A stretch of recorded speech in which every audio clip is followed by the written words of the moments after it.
Agora que eu terminei de fazer as vistas dos alimentadores de todos os pavimentos, eu também rodei o central de documentação aqui no quadro de medição e no poste de entrada. Essas famílias estão no nosso template, tá? Eu vou seguir para fazer o dimensionamento final aqui do projeto. Então aqui no OF elétrico, a gente vai ter aqui na parte do comando dimensionar instalação, logo abaixo dele temos o comando dimensionar projeto. Ao clicar aqui, ele vai calcular todos os circuitos do projeto, incluindo quem está em vínculos. Nessa janela, ela tem todos os critérios de dimensionamento do dimensionar instalação, que são seção mínima do circuito, ampacidade do cabo, critério de proteção a sobrecargas, queda de tensão, além de ter novas informações, novos critérios. Então, a queda de tensão aqui calculada não é apenas a parcial, ela também é a total. Isso é, desde a entrada da edificação até o ponto mais terminal possível. Nós temos aqui essa estrutura de árvore, tá? Então, nós temos que o poste de entrada alimenta o conjunto de medição, certo? E o conjunto de medição, por sua vez, alimenta cada um dos quadros dos apartamentos, além do quadro do térreo. Além disso, quando eu clico aqui em um quadro, eu vejo os circuitos terminais desse quadro, nessa janela. Tá? Então, nós temos aqui a queda de tensão total. Eu configurei isso daqui no comando de configurações para ele ir até 5% aqui nesse projeto. Tá? Mas existe a forma de se alterar isso. Vou mostrar em um outro vídeo. E nós também podemos auditar aqui algumas informações. Então, por exemplo, caso a gente queira saber qual é o trecho crítico da queda de tensão desse circuito 1 do quadro do térreo, a gente pode vir aqui, selecionar o circuito com o botão esquerdo do mouse, apertar o botão direito, tá? E a gente pode vir aqui, ó, mostrar caminho crítico para queda de tensão.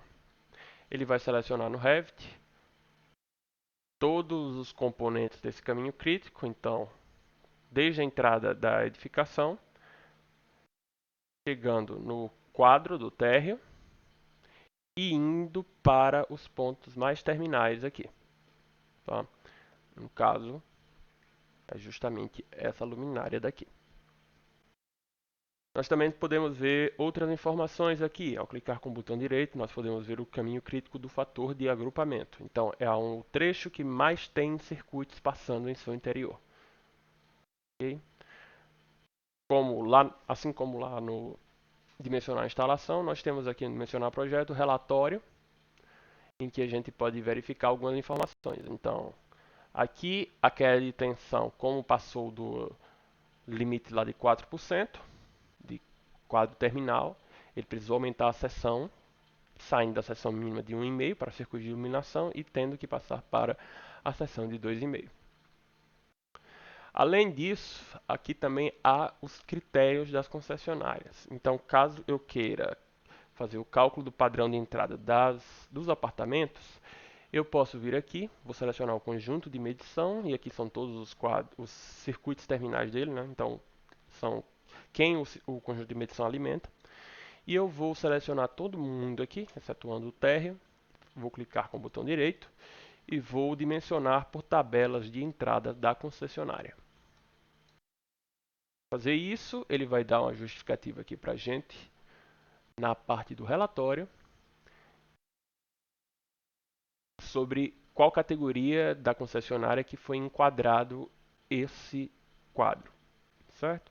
Então, nós temos ali no final que ele foi dimensionado de acordo com a categoria T1 da Energisa, pois a carga demandada se encontra no intervalo tal e tal, entre 0 e 24 mil, e aí ele vai precisar de um disjuntor de 40 amperes, com cabos em XLPE, de cobre, com as seguintes seções: fase, neutro e terra de 6 mm².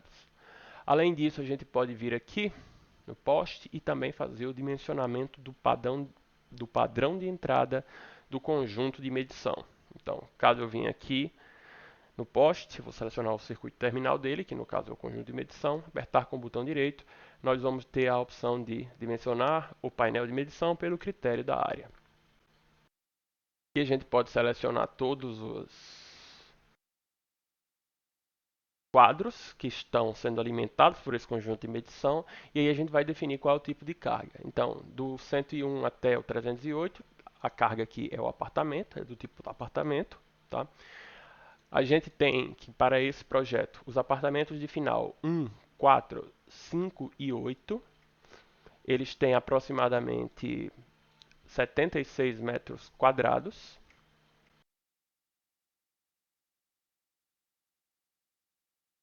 E os demais apartamentos de final 2, 3, 6 e 7, eles têm aproximadamente